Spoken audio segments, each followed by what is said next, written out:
Leo, to your Saturn in Pisces transit reading. Okay, this reading is for March. This transit will happen around or on March 7th.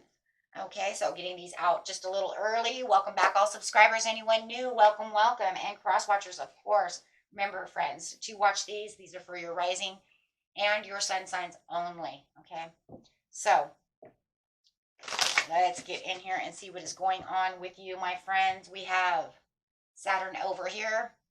This is Kronos. This is the part of you that accepts challenge to gain the wisdom. So I always call it he, right? It's Kronos, Saturn, giving them a personality, of course. Easier to learn that way.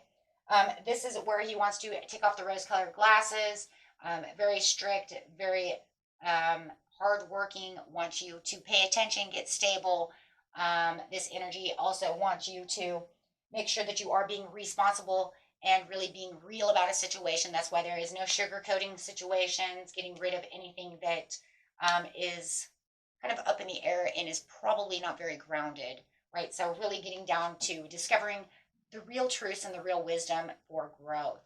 Okay, so by doing so, he is bringing in the Buddha prepares for you. So this energy is about stabilization. 1 plus 3 is 4. So preparing for the new beginning through the happiness of stabilization. Buddha prepares is talking about you getting truthful within yourself, really looking at things from a realistic viewpoint, right?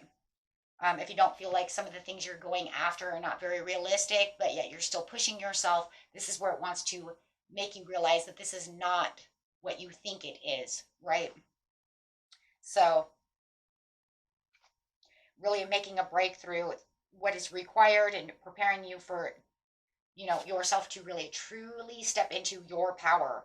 This is also a great time for meditating and manifestation, right? So that way you can get to the places you really need to be. So this card is really, telling you it's time to get prepared to take real action, right? Anything that really does not speak truth to you, it's time to get rid of that, whether it's a person, thing, whatever it is, job, however it is. But we're talking about the 8th house. So this is the transformational area of your life about your shared resources and intense emotions. And being that Saturn is in Pisces, it's already going to be intense emotions anyways, right? Going to really intensify the emotions when it comes to these things for everyone. So this is going to be a very complex area for you to receive, and just really kind of receive things from people. And you're probably going to put out a lot of intense emotions, about your marriages, about your inheritances, what other people bring into the relationship itself, when it comes to the shared resources. It's going to allow you to understand when it is needed to cut back on certain things, learn to do things that allow you to work harder, stronger, right? So it's definitely going to bring in a little bit of an uphill battle no matter what, in these areas. Because Saturn is disciplined and he wants you to be disciplined, so it's bringing in that disciplinary type of karmic action, right? If you know that you have any kind of karmic ties, it's, probably time to let go of that so you can bring good karma in. And all for the perfect timing, because we are talking about Saturn, father time. I call him Grumpy Grandpa, but, because he rules with an iron fist, so. However, okay, so it says, number 1, Buddha prepares. Under Saturn, it wants you to understand that it is time to attune to the divine, to get the situation at hand, to make the breakthroughs, right? Work through your feelings about the 8th house. What is it that needs to be, followed through with? What is it that you need to do, right? When it comes to your shared resources, how you share and how you get things from these resources and from maybe this other person as well when you're talking about that. Loving it. Let's get a card over here.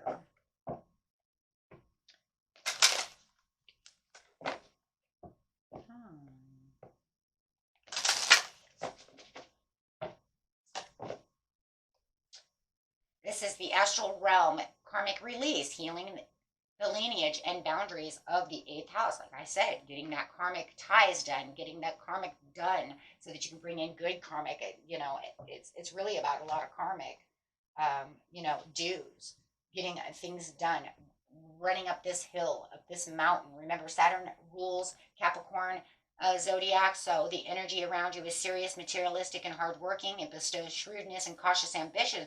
So, you know, you really want to get these things done, because it's saying over here that, you know, this is going to bring in this area of your life where it's like what the unknown becomes known. So whatever you guys feel that was hidden from you, Saturn's going to say, this is no longer hidden from you. I'm taking off the blinders. Remember, I'm taking off rose-colored glasses, blinders. If you feel anything is hidden, there's secrets, anything like that, guys, that have been hidden from you. If you want to know where your inheritance is, you know, it's going to say, oh, well, they changed the paperwork and it went to your cousin Sally instead. You see what I'm saying? So things that were unknown and you're not knowing where you're going or what's going on with the situation, everything will become in truth. Now, it doesn't mean it's 100% going to all happen within this time. Saturn sits here for 3 years. This is just the unveiling of certain truths, things that are going to light. There's going to be time, because he is the father time, to get down to all of what's needed, all of, you know, that's going on within the situation. Doesn't mean it's all just going to come 100% in March, okay? It just means it's revealing itself. Things are starting, you're going to start asking questions. Wait a minute, where is that? Wait a minute, hold on a second. I was due some money when I got a divorce. Where the hell is that? Right? However it is, right? So when it comes to the light of the world, right, it's opening up that light. It's showing the visions. It's giving that truth. The truth is being revealed to you when it comes to the situation. Yes, right? It's going to take some hard work to get to the areas, you know, that you're going to need to get to. It's not saying I'm just going to throw it at you. Saturn doesn't throw you nothing. He'll throw you truths, understandings, get rid of, like I said, anything that keeps you in an illusion, disillusioned, blinders, any of that. But you have to work to get to what you need, right? Because that's Capricorn energy. You have to climb that mountain to get exactly what you want. Okay, so it's not going to just fall from the sky for you. We all wish, though, right? And guys, I am Leo rising, so this, excuse me, this is also going to affect me, right? Because I am Leo rising. I am Taurus Leo rising, so this is, yeah, my area too. So I'm like, Now, it doesn't mean it's going to actually affect both houses, but if it's not affecting one house, then it could be definitely affecting the other house. Do you see what I'm saying? And sometimes they affect both. Now, for me, I don't see how this is going to work for me because I have no shared resources. So the only thing I can think of out of this situation is, oh my God, here goes my intense emotions. Oh God, I have no inheritances. I'm married. We don't have any shared assets like that. So all of that does not resonate with me. And mind you, if it doesn't resonate with you either, just remember, it's probably just going to be your intense emotions are going to spike, because that's the only thing for me that I'm getting out of this reading. So I'm going, uh-oh. Watch the intense emotions, right? And anything that you have any kind of intense emotions about, go ahead and karmically release. That's, for me, that's all I'm getting out of this. If I am holding any kind of grudge or anything like that, I need to release that from the past so that I can be clear on my karmic slate of that. And then, of course, I'll have to go watch my Taurus, right? When I do my Taurus. I'm doing them in a row, so I got a little while. But yeah, definitely lighting the world up with the truths and the understandings of what's going on over here. Yeah, cool your emotions. So on the emotional side, right? So if we're going just through the emotions, let's just go there for a second, because I know a lot of you are like, I don't have any of that. And I'm right there with you. It's going to be working through the feelings and the emotions of what are hitting you at this time, right? So we need to cool our emotions. Okay, on the other side, right, we have that. When it comes to the shared resources, you need to release your blocks, okay? So that way you can figure out what is hidden, where is this stuff, what is going on with these shared resources. I need to get more information from these people, right? If I'm not getting my inheritance right away and you know you have inheritance coming through or something like this, guys, it's kind of like maybe I need to cut back a little bit until I get this inheritance. I can't live life without, money, however it is, or this, whatever the shared resource is. Okay. So definitely working there. Let's grab a couple of tarot cards on that and let's ask both questions on the shared resources area, please, for those who are worried about that area. And that, no matter what, is going to cause intense emotions.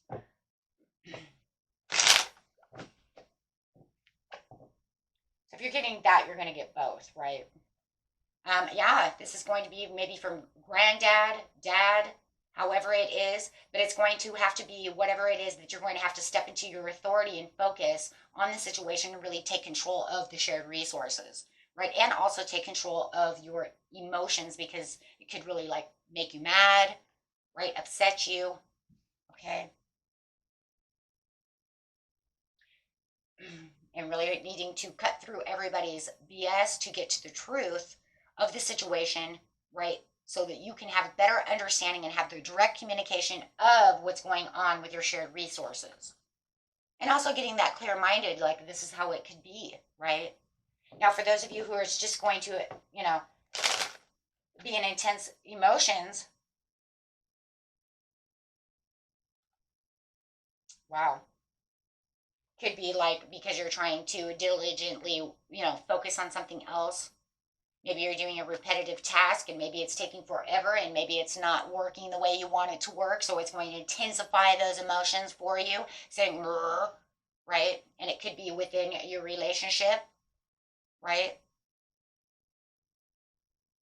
And it might even make you want to hold back a little bit as well, feeling like you're even holding back. And you may even, because of the intense emotion, maybe you're even holding back, right? So, however, and like I said, if you're dealing with the shared resources and the intense emotions, it's going to be, all these cards are for both. Okay. But I'm telling you right now, guys, the shared resources piece for me it's not even computing. So, and I know for a lot of you, it's not either. At least not now. See, now there's the next thing, though, guys. I'm doing this early. I'm doing this super early. Just because it's not affecting me now does not mean that it's not going to affect me in March. What if something happens and there is an inheritance? Something does happen. I don't know that, because I don't do far readings and I definitely don't do them for myself, right? Because I just let things fall into place. So what I'm trying to say is, even though you're thinking this does not, maybe it will. Things change. Things happen, right? All of a sudden you might have an inheritance coming from somewhere you don't even know where the heck it's coming from. Could be some great uncle Fred or something. And you're like, what? You see what I'm saying? So we don't even know yet. So we can't even really block that out and say, well, that doesn't 100% resonate with me because this is a future reading. Right? So how do we even know that yet? I can't put my thumbs down on my shared resources yet when it's not even here yet. So it's open for debate. So I'm going to keep it open for debate. Let's put it that way when it comes to shared resources. I guess I'll let you know after March, right? Whether or not that shared resource, if I can remember. Hope I remember. I'll write myself a note. Okay. In crescent moon. This is where you're looking at things. This is where you're really working around everything. You're looking at everything and taking a step back and saying, this is what I'm really definitely going to work on. See, this is where it almost feels like this is the hesitation. I'm not going to really work at this right now. I'm just going to kind of let it flow, but it's not going to allow that to happen. I'm sorry, it's not. The increscent moon over here is saying, okay, this is where you're going to get financially tight and you're going to have to really look at things from a different, point of view. Because more than anything, it's going to be an exciting time of increase, abundance, and growth. Your efforts have combined with external circumstances, and even the stars have aligned. If things have been financially tight for you recently, relax. This is a great opportunity for increase and fulfillment in every way. Wow. And we're talking about the 8th house. Okay. So, like I said, if you're not In March, if you find out after March, going into April, if you find out, let's just put it that way, that you don't have any, shared resources, just going to leave it there, right? Then you're going to realize your intense emotions are going to relax. You're going to feel more relaxed by the end. Everything is going to be okay. You're going to feel like you asked the questions, you've done what you need to do, okay? Any uphill struggles that you have within your marriage, okay, it gets complicated because of these resources, right? You want to look at the issues of intimacy in your relationship, sexual levels, anything like that too. And look at what has happened and don't give up, but make things strong. So it could even be things of this nature as well. Wow. Okay. So you definitely want to look at different things. And the growth will be amazing. And then the intense emotions will start, just kind of falling away. But not until the blocks are gone, not until you actually learn something from the situation and actually start really pulling the levels together.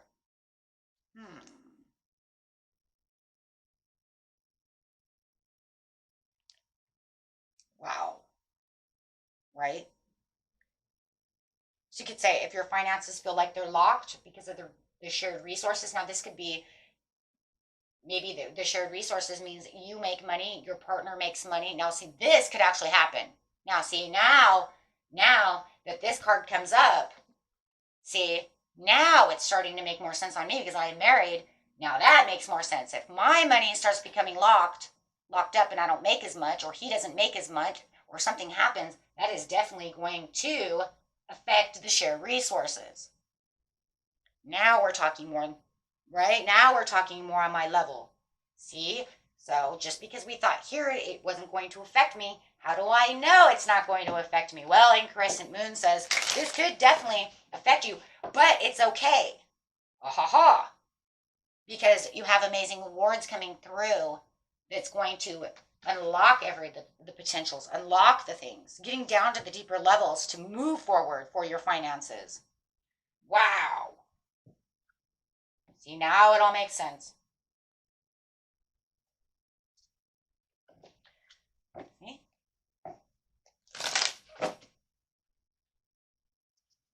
See, before they was just talking more about inheritances and stuff like that, but now it's actually talking about you two making money together where one may fall short and the other has to pick up the pace.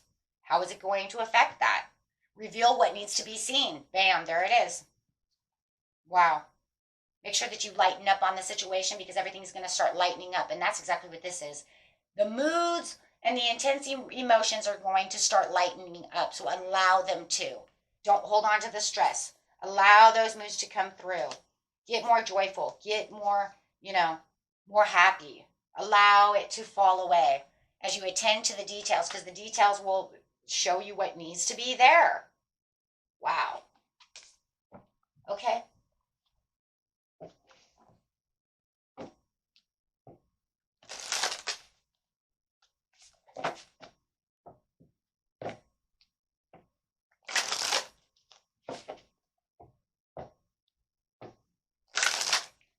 Now you're making sense. Soul star activation, fulfilling soul contracts, remembering who you are. So this is from that karmic again. This is from that karmic past of what you're gathering together as they're aligning. As the stars are aligning for you, you're remembering your home, you're remembering your soul family, you're remembering everything, and it's activating all these different things. That's the karmic right there. Saturn says, I want you to remember who you are. I need you to stand strong. Do you remember what you're doing? Do you remember what you're doing? No, I don't remember what I'm doing. What am I doing? What you're doing is you're shifting. You're growing. You're ending a cycle with new information on the 8th house so that you can grow and shift together. Okay. And this is the wisdom that you're gaining from Saturn in your 8th house. Man, this is what I'm learning in my 8th house. I can't wait to see what I'm learning in my 11th house. That's all I got to say because, man, that is a lot of information. But every one of these readings have been this deep and like, wow.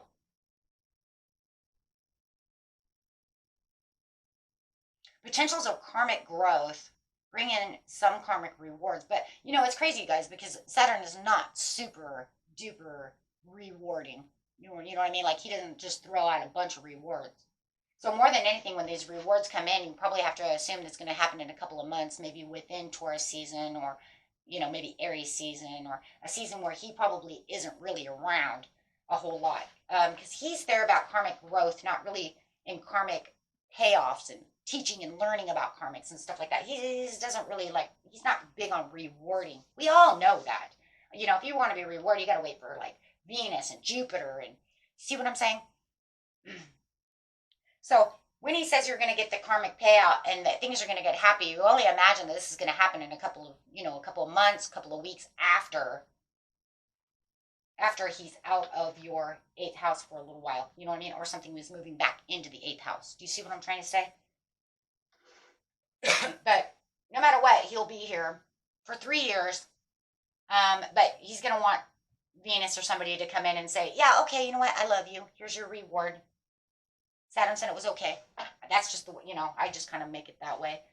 Does it really 100% really work that way? No, but it makes it a better understanding of how things work. That's how I learned astrology. That's how I learned to do these things. And it works for me. Okay? It's like child's play, right? That's how I teach my children, too, about astrology. Kind of make them entities, right? Okay, my friends. It looks like a great reward. I mean, you know, the overall card, what is the overall card for the reading? Is